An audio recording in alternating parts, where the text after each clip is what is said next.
Alrighty, howdy everyone. Starting day one of the whole Camaro ZL1 project build, whatever you want to call it. Got a lot of stuff I'm doing to it, but here we are with her. She's looking mighty fine. But I think today, I'm not going to do a whole lot today. I got to get it jacked up in the air, be able to get up underneath it pretty easily. The lid's got to come off, the plate on the bottom's got to come off just so I can get to the bottom of the engine better. The whole fascia's got to come off. I've already gone ahead and unplugged the battery. Just a lot going on, so I'm not going to do a whole lot today, but I'm just going to start on it, be ready to just, pull in after work and just get to it. Changing of the season and everything, my nose is all plugged up and gross, so I'm a little stuffy, but yeah, we're gonna start on it and just see what we can do. Alrighty, it's up in the air now. We're airborne, so kind of looks like I did it a little sketchy, but I got plenty of room to work under it. And yes, those are Harbor Freight jack stands, but they're not the crappy ones. So go ahead and flame me in the comments for that one, folks. But what I'm gonna do is pull the fascia off now. Should be pretty easy. I've done it before when I did that tow hook. Like, look how gross all this stuff is. But this tow hook's got to come off first, and then it's like 6 bolts in each fender well. Kind of a pain, but it is what it is. Whole fascia's got to come off, so I'm gonna do that next. Okay, this is day 2, and day 1 was kind of shitty, so I actually got the front end off already. Now we have full access, up to the bottom of the engine and all that jazz up here on the front. The interchiller is going to be mounted up here. I think we have to cut some of this, the crash bar, but I'm not entirely sure. I've seen some guys cut them and some guys not cut them, but I'm not sure. And then I just found this too, so you can't see that down in there, but that is a dead bird. That is a straight up dead bird. I see its little leg right there. Yeah, that's a bird. That's disgusting. So there's been a dead bird up in my radiator and heat exchanger area for a while, so that's pretty rad. It's coming along all right. This is day 2. We're gonna, I think Si's coming out, and we're gonna try and either do the actually got a rear seat delete kit from Schrader's Performance, so we might be able to just slap that in tonight. I got Brom racing harnesses and some other stuff here. The front end's off, so that's like the biggest deal to me. Like, as soon as I got that off, I can pretty much just go at it, and it's so much easier to do. But yeah, so we're gonna be doing this, and this is day 2, so we're about to have a bunch of fun. Got to get that dead bird out of there. It's disturbing, but anyway. All right, you figured it out? You gotta push these prongs, but it's hard to push them at the same time because there's like a splitter in the middle. I don't understand. That's crazy. Whoops. You break it? Yeah, plastic piece. Figured it out there, Jimmy? We're stupid. Yeah? We're stupid. You figured it out? Yeah, we're so stupid, dude. This covered he did the same thing we did. Watch, I'll do it on the other side. He took this cover off, which you don't have to take off. Oh, so yeah, like this just covers your connections, but it's got to go in like this. Yeah, it hinges in probably. Yeah, I'll show you on the other side while we're done. See? Yeah, I see it. Now watch. It's this. It's this down here. Look. Oh, yeah. Jeez. That's it. Wow. Yeah. Hey, whatever works, man. Whatever works, man. Whatever works. Alright, so where do you want these seats so they get all grubby and dusty? I don't know yet. Let's figure that out. We'll go ahead and do that, and then we'll go ahead and throw the harness bar in and take the back seats out and whatnot. So, okay, I think this is day 3 of the the whole Camaro build process thing we're doing. I don't know if we're gonna put these all in one video or if we're gonna separate them. But I didn't record any of this. But I have the fuel rails off, throttle bodies off, supercharger lids off. I went ahead and got the brick removed already. This has got to be sent out to be reinforced, and I'm going to reinforce this, and then I got to have a new AN fitting manifold adapter that'll go to this, so I can run out these. I can run AN lines to the inner chiller and all that stuff. And I've got the supercharger unbolted already, ready to come off. Yeah, check that out. Went ahead and just cut the cowl. It looks like I chewed it off, but yeah, so that was great. Used some 10 snips just to get through there, which I know a lot of people right now are like, why in the absolute hell would you ever cut your cowl on your car? You know, this is a ZL1. It's only got 22,000 miles on it, so I know there's a lot of people out there that are just cringing right now. But this is all going to be hidden anyway. What I see a lot of guys doing is just cutting that cowl, and if it makes it easier to take on and off, I'm just going to cut it, because there's a rubber seal that goes around that, and I'll go ahead and bend all this down, and I'll scratch it all up after I get the supercharger off, and I can plug some holes and stuff.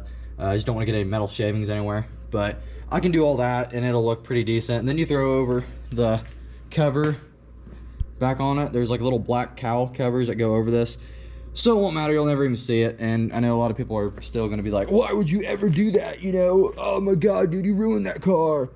Because it's my car, and f you, that's why. But yeah, look at that, there it is. But so yeah, I got all this taken off. The supercharger's off.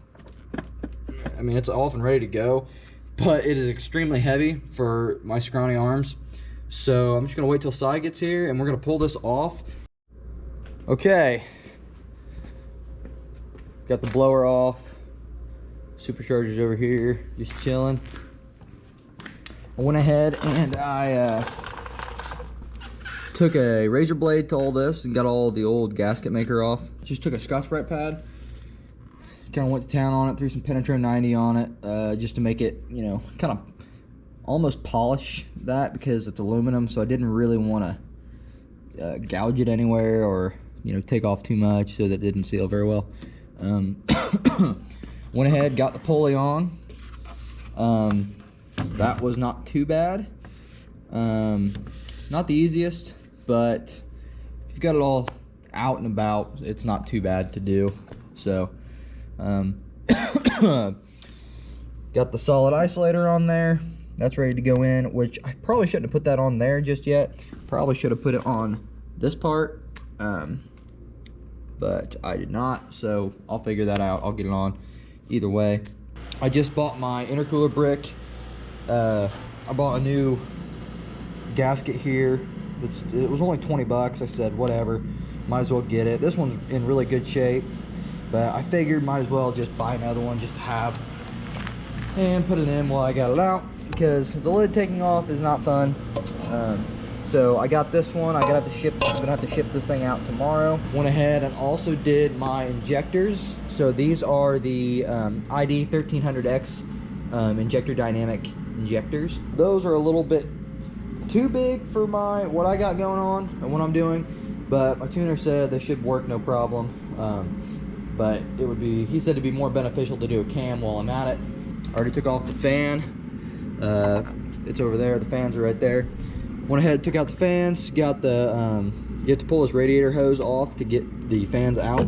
But all it is two 10mm bolts. So right there, you take those out, you move your, take your radiator hose off here. You can do it there on the engine, but it's easier just to take it off here, and then you can just pull it straight out. You gotta push these clips in like this, that'll slide out, comes right up, and that's how you get the fan out. Super, super easy. Alrighty, folks, check that out. Went ahead and got the radiator out. It's chilling over there. I've taped up the intake side of everything. Don't want anything dropping down to it. I said screw it, and went ahead and ordered a GP 2.5 cam, or 2.5 cam, whatever you want to call it. So I've got to take this off anyway, so I thought might as well just go ahead and cam it while I have it all opened up. But I went ahead and got an ATI pulley. Just put this back over here for now. It's heavy. I'm a dippy. I didn't realize you had to have a different crank pulley or damper or whatever you call it. I mean, there's a million words for this thing. So you got your little ones, the AC pulley. That one's your crank pulley. That's your timing marks and all that. And then the very outside one is the lower supercharger pulley. So this is a 906 So I'll be pairing it with a 906 to a 245 upper. And then my idler, I'm going to switch this to 100 millimeter. So this is the stock one. Jesus, that thing is heavy. I did not expect that to be that heavy. This is the stock one. Here is the DSX one. So obviously you can tell it fits over that. So that's gonna, and how that works is, and I had to explain this to my buddy because he did not understand why you'd have to change all that. Supercharger pulley, idler pulley. This is the one I got a 100 millimeter version of. So that was the bigger pulley that I'm going to be putting on it. The reason you do that is because my supercharger pulley is going to be smaller now. So that means it's going to have less contact over on this side. So you put a bigger idler pulley on it, it's going to be bigger, which this is going to be smaller. So it's going to create more belt wrap around the supercharger. So around the supercharger pulley. So if this is bigger, it's going to have way more contact going around it. So you're going to reduce belt slip that way. Okay, a little update. I've not recorded anything in a really, really long time. I went ahead and I did get a cam. This place is an absolute wreck. Just, we got stuff everywhere. And I've just been buying more and buying more and buying more. Because I'm already at that point, I actually had to pull the crank pulley off. So I'm right there already for a cam install because the front timing cover is right there. So here's my old cam, the old timing or the cam gear. This is a single bolt style. I went with a 3-bolt. So I went with a GP 2.5 blower cam in it, and the cam install is so easy on these LS engines. It's like not hard at all. I had this thing all the way ripped down. It's actually crazy seeing it like this. All I had today, and it started at about 8 o'clock, and it's about, what time is it? I probably started at probably around 7, and it's 10:45 now. I had literally every pulley off of this except for the crank pulley, and the supercharger pulley and the AC pulley. It's all one giant ATI damper pulley.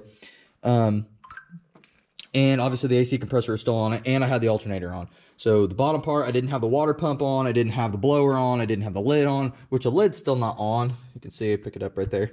Lid's not on, I just have it sitting up there because I'm trying to figure out the fuel rail situation right here. You can actually see, you can't get a bolt down in the fuel rails if this lid is on. So a lot of people will grind this down right here because there's nothing too, that's not too sketchy or anything like that to grind that. I've got all my DSX aux pump plumbed up. This is super easy. I was super nervous about all this stuff. I don't know if you can see it down here or not. Yeah, this right here. I don't know how well the lighting is under here. Probably not very, very good. But obviously you have to drill the tank and all that jazz. But I'll probably just make a video on that because for me, I could not figure out how to do it, and I couldn't find a good video. I just saw a bunch of CTSV guys doing it, and it's similar, but it's not. And I didn't know how. The instructions weren't great, but your hot's there. And I ran this wire right there. So this wire runs up and it goes into the control. This is actually a button. You can click it and it'll actually run the pump. The battery's not plugged in right now. That's why I can do a bunch of stuff. I went ahead and test fit everything. All the pulleys are all good. I'm not running a relocation bracket. A lot of guys won't because I have a 906 lower paired with a 100 millimeter idler, I believe is what this is. So it's very close to touching. When I have this idler pulley on, I literally can't even get the belt through. Like right here, it won't go through. But if I take the idler pulley off, put the belt on, put the idler pulley back on, it's all good. Because the reason I can't get it is because there's a big old lip right here. But it's really, really close. But a lot of guys run it like that, so I'm just gonna run it. But other than that, I've got all that done. I had to go ahead and put an O2 sensor in and a connection pipe down there. I don't know if you can see that. But the connection pipe, got a bung welded in that.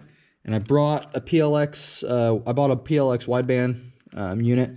So I ran it up the transmission tunnel right here, and then the back of the engine, and then up through here, and then there's a little hole in there. I don't know if you guys can even see that. It's pretty dark in there.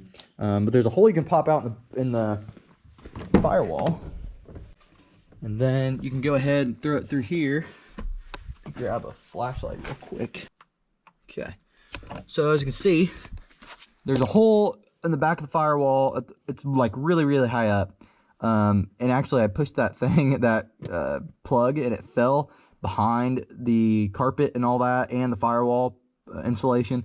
So I said, to hell with that, I'm not digging that out. I'm just gonna grab some Flex Seal, put it over the hole, cut a little hole in it, and kind of go around it. It'll work just to keep exhaust gases and some noise out of the cabin. It's not that big of a deal. But I ran the O2 sensor through the firewall, up through here, and I ran it across the underneath the dash and above the tunnel to the transmission tunnel.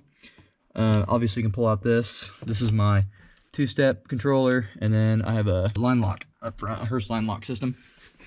So I went ahead, and here's a fusible link. I've got that fused link in there.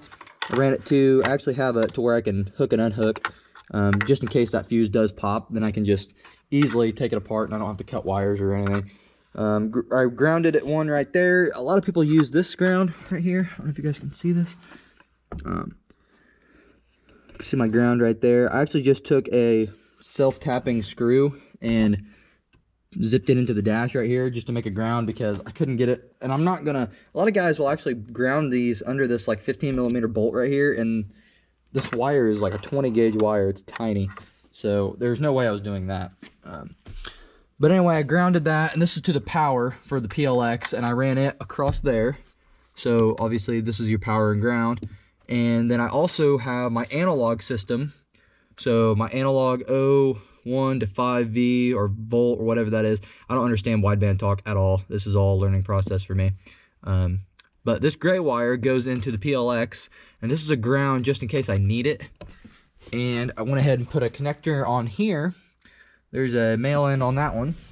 Let's bring this over here. So anyway, I ran my PLX through here. I ran all the wires this way. You can see here, I grabbed, this is your wideband sensor. I don't know if you can see anything I'm pointing at. Here's your wideband sensor plug. It's already done up. And then here's your power. And then here's your analog and your ground. I went ahead, put those together, and I just zip tied it up under the dash. And it's like really up under the dash. Like you can't really even see it unless I'm way up under here. But so that's how I did that, and that's the reasoning behind the analog on that, is because I'm not running a I'm not running a gauge. So I'm running a dash logic, or dash control is what they call it on there. You can see there, you have a ground. I can't get a decent shot of that. There's a ground, there's and two what they call analog ports. So I can run my gray wire that has a spade connector on it. I can unplug and plug that into this while I'm driving, so that I can have my wideband viewed, my air to fuel ratio viewed on my dash, which is awesome. Also got an HP tuners MPVI 2 plus. That's also the Pro Link. So how that works is there's a little port right there for the Pro Link, which the Pro Link is actually over here. It was sitting out. So the Pro Link allows me to run a wideband through HP tuners, so that my tuner can, you know, watch my air to fuel ratio as he's tuning it and make sure it's legit and everything's going good and I'm not leaning out or whatever. So I put a spade connector on here. This is the red one's for the analog for the wideband sensor for the PLX. So that will plug into that like that. This will plug into the HP tuners module, the MPVI2, and then the MPVI2 will plug into my OBD, and then I can, you know, data log stuff, and he can read everything I'm reading. But the reason I made it to where I can connect to that is so that I can plug and unplug back to the dash logic, because I'll have to make another harness, basically like this, to fit this, so that I can go into my dash logic, so that I can have my gauges like that. Because I really did not want to put any gauges on here. I'm not a big fan of, you know, pillar gauges are all right, but a lot of guys will take out this vent and run a gauge in there. I think it's an N gauge. And I hate PLX's wideband air to fuel ratio sensor. It looks horrible and it bounces around and they just look taggy. So, and now I've got some more stuff to do. I've got to figure out the inner chiller. I've got to figure out, which obviously I still have my AC lines unhooked for that. And then all these down here, right here and here. But we're getting there. We're getting somewhere. I've got to figure out where a lot of this stuff goes because I really don't remember. But I got pictures and videos and all that stuff to go back through. So we're getting somewhere. Good news, I pretty much got everything buttoned up and done. I did, however, pull off one of the #1 spark plug wire to show Cy how that worked and how those popped on, because he's a big diesel guy, you know, he don't mess with spark plugs. But I wanted to show him how this worked, and I completely forgot to tighten up and torque #1 spark plug. So that would have been awesome when I went to go start it and her #1 was misfiring, but it would have been an easy fix, obviously. But I'm gonna go through all those spark plugs again, make sure they're all tightened down. I was 99.9% sure I torqued them all down, but obviously I missed the first one because it's finger tight, like I can move it right now. But oh shoot. All right, everyone, it's been a long time coming, but we're gonna try and start the car up today. We're gonna try. Got the tune set to me, it's emailed to me. My tuner is a really cool guy. It's a beautiful day, around 64 degrees. It's like March 4th or 5th today. What is it? Today is the 5th. Yeah, Saturday.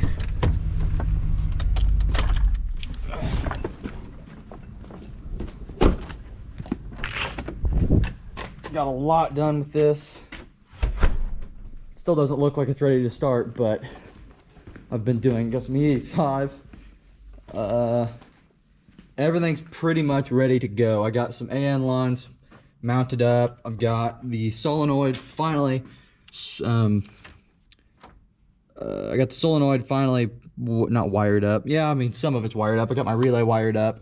It's on a button. This goes, so relays are weird. I didn't know how they worked, but here's my grounds. They're over here. Camera needs to be like right there. So here's my grounds. They're right here. That runs all the way along that. Goes to that relay. One of them goes down to the solenoid. I'm gonna have to zip tie those together. My AC lines are all tight. All these are done. These are all tight. I also, my dryer, I gotta mount my dryer somehow. I went ahead and pulled the crash bar off again. It's over there with the chiller. Like I said, my AN lines going to the lid are done. The ones going to the pump are done. The ones going to the tank are done. The tank is insulated. This is all, I did a horrible job with this, but it's gonna work nonetheless. I don't really care about how it, I'm form over function, or I'm function over form right now. I wanted this to, I didn't really care about the looks of it really. Just threw some foam insulation on there, and then I threw some RTV on the edges of it. So it's gonna sit in there like that. It's gonna sit in there alongside, or the big side this way. Everything clears. My fitting right here goes out through, and it goes all the way down. It'll go under the chiller, and it'll go, so it'll actually run out of the tank right here, go down through here, front of the engine. It'll come out through this bottom part with this line. So it'll go through the air dam, or whatever they call that. Go through here, and it'll actually end up like right here. I gotta figure out where to mount this first. Might drill holes right here and zip tie it or something just to hold it up. Not entirely sure yet. If I do that, I'm gonna take off this sticker and probably throw some glue gun on it, because I was thinking about it, and it's gonna sit about where my emblem is on my grill, so you'll easily be able to see that sticker through there, and it just kind of look weird. I got a 5-inch big gulp cold air intake over there ready to put back on. I put it on, make sure everything fit, but I think we're good to go. I'm really hoping we're good. Size on its way. We're gonna get the exhaust mounted up. I've got some stuff to button up obviously in the engine bay, but that's pretty much it. We're gonna cross our fingers that everything starts the way it should and I don't hear crunchy noises. And I might have some leaks here and there. I'm really worried about my oil pan leaking. I don't think it will. Can't see any down there that it's been leaking, but there are some little itty bitty drips down there. So my pan gasket's probably not great, but that's for another day. I'm really hoping the fuel doesn't leak either, because when I put everything together and I put the DSX auxiliary kit on there, everything worked fine, but I poured fuel in my tank, obviously, because you have to drill into the bottom of the tank, and everything was leaking. Every single fitting on this was leaking. So I had to go through here and tighten everything up. Sounds like size here, so we're gonna get to work on this. Hey, what's going on? So he is calling his tuner guy to get like a base map, so at least we can at least start it and then make sure nothing's leaking, and then break in that cam. So And then turn the key right to the getting ready fired up. position without hitting the starter, obviously. So hopefully it works. And then hold on a minute. There you go. Can you hear me? Bluetooth. Yeah, stupid Bluetooth connected. Alrighty here. So it pulled me up to it says unlicensed file. You do not have license for this file. Yeah, so it should say like license options or something on the bottom. Yep. Yeah, hit that. Okay. So credits available, I have 3. Yeah. So then go down to, I only have one that says specific, and then it's my VIN, I think. No, I don't know what that's a serial. And then it says credits 2. Yeah, credits 2 for that is what you want. Okay, so then click OK. Yep. Okay. And then if you're not sure, please contact support, blah, blah, blah. So this action cannot be undone, so click yes. Yep. Okay. And then it says right calibration status, so then just click right. Yep. Okay. Man, this makes this stuff easy, don't they? Controllers, bus, okay, downloading bootloader. And then just do the same exact thing for the other one. Yep. Sweet. And then I'll be good to start it up. Alrighty. Alrighty, Mark, I greatly appreciate it. Alright. Yep. Let me know if you need anything. 10-4, appreciate it, man. Alright. Yep, see it. But maybe for an automatic transmission, you have to have the 3. I can't remember. But I know for your ECU, it's 2 credits, and for your fuel control stuff, which obviously my fuel control stuff is so I can run E85. Which that's why I have that jug over there. We'll just add it to the tank, and then he'll. That was weird. You make sure all the wires are out of the way. Yeah, everything's out of the belt. Nothing's gonna gush at me. Shouldn't. We'll find out real quick. Yeah. All right, you ready? Yeah. I'm just gonna start it. Okay. Here we go.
radiator's good.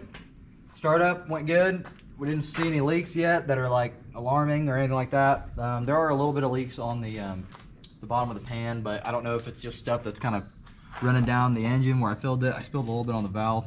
Yeah, that was smoking right there. Yeah, I figured it probably was. But second startup went, I mean, it didn't smoke at all when I started it up again. So, so what else? Inner chiller? yeah, I'm gonna finish the inner chiller. Everything will be right up here. I've got all the lines already made for it. It's a matter of mounting it.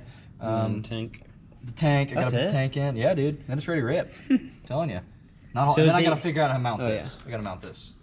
So how do we, what do you do to tune it? So like, is it gonna be good enough to drive once you get it all done? Yeah, once the Like AC what is he good, gave you? then I can drive it around with what he gave me, and then he can tune I'll it. data log it, and then he'll go through my records of data logging, and then he'll adjust stuff based on what he thinks it needs, and we'll just go from there. I don't know if I got like poison ivy or what, but it's itchy.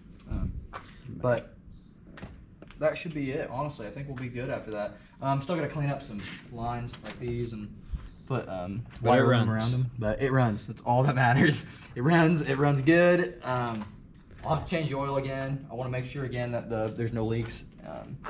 But I'm gonna have to top off the coolant again.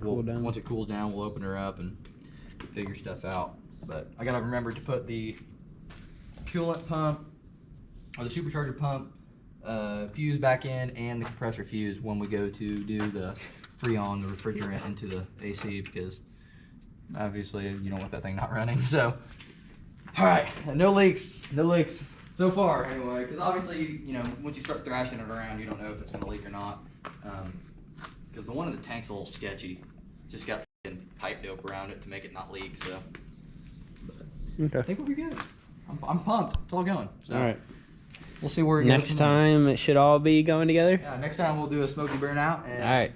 Okay, I thought I'd record this real quick. The bumper is back on partially. It's got, I've still got 2 bolts, 1 bolt on each side to put in, and I've not put the fender liners in or the skid plate underneath. Not done any of that. But I've got the inner chiller charged. My AC's got Freon in it, and I think it's right. I'm not 100% sure. I called Kirk, the owner of FI, Forced Inductions in Australia, and he tried to walk us through it. If anybody's going to do the inner chiller from FI, the instructions, throw them away. They're absolutely horrible, and they're not even sort of accurate with what, with how to actually put it together. The guy, Kirk, even told me on the phone that those are like 7 years old. Those instructions are, so they've done a ton of different, or they've made a ton of different, you know, adjustments to it. I got my solenoid hooked up to that, and I mean, I've got really cold AC air, and the chiller acted like it was working. Everything felt really cold, so I'm gonna run it, and if I gotta recharge it still, I can still get to it from there and there. My high side and my low side are right there. I think my fittings are good. I checked those a couple times. I've ran it probably 13, 14 times. I've let it idle for probably half an hour total. All fluids are good. Nothing's leaking so far, so we'll see. But you can see here, I insulated this line. It doesn't look amazing. Looks like a pool noodle. That's okay. Now I've got to figure out a way to mount my catch can. I think what I'm going to do is build a bracket so that it sticks onto this little post right here. But yeah, so I mean, we're almost there. I'm about to take it on a test drive. I'll take it on a test drive tomorrow. It's currently like 10 o'clock right now, and I just came out here to throw those bolts in because I could not remember where all the bolts went. There's 2 there, and then there's 1 way up there. So that's where that last bolt goes. So I'll do that real quick. I throw my liners in, throw my wheels on, take it off the jack stands, and I'll be able to go on my first drive. Very exciting. Kind of nerve-wracking. However, it did start up like nothing the other day. So, and it's been starting fine and running great. I've gotten 3 different revisions for my tune so far with just the idle. So I think we'll be all right. Mark, my tuner, said these 5-inch intakes are kind of finicky sometimes with their idle tunes and throttle response and all that jazz. So I think he's got it dialed in pretty well. This is all hooked up. Just gonna go over the car one more time to make sure everything's hooked up and right before I drive it. I think I'm gonna leave the skid plate off while going down the road on my test drive because I'm going to change the oil after I break it in. I'm going to drive it for about 200, 300, 400 miles probably before I change the oil again, just to make sure everything's broken in and good and everything like that. So, yeah.